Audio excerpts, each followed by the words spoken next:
I'm very superstitious in many ways. The most important one is I wear a gold moon and star on my left wrist, and it started when I was 12. The coach I had at the time was very into astrology and all that, and she told my mother and I that it meant the chosen one. That's my job to sew that on. That's the final thing that gets done to his outfit. So no matter who makes them, I get to sew the moon and star.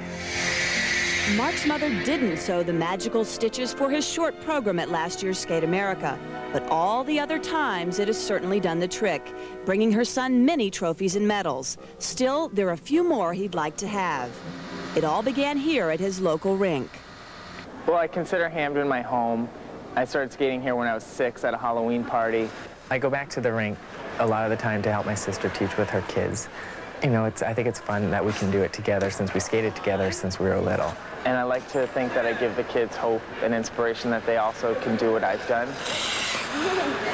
His Walser is like perfect. It's like he could jump right over us. Mark lives in Boston now, but comes home as often as possible. Well, my parents are the best people in the world. And thank God for them, because what would I have done the last 2 years when things weren't so great? The hardest part about the last 2 years was skating as well as I could and still not making it. And being bumped from the world team 2 years ago and then Olympic team last year.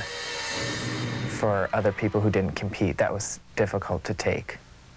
But I gave it my best, and that's what's most important, and life goes on after that.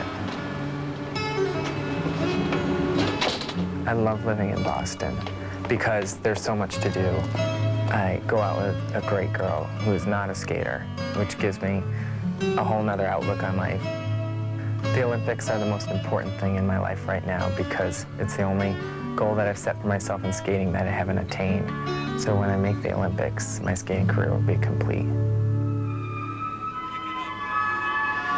And today, that star is adorned on the left cuff of Mark Mitchell, and we'll see if it makes a difference. Again, he will skate last. And the competition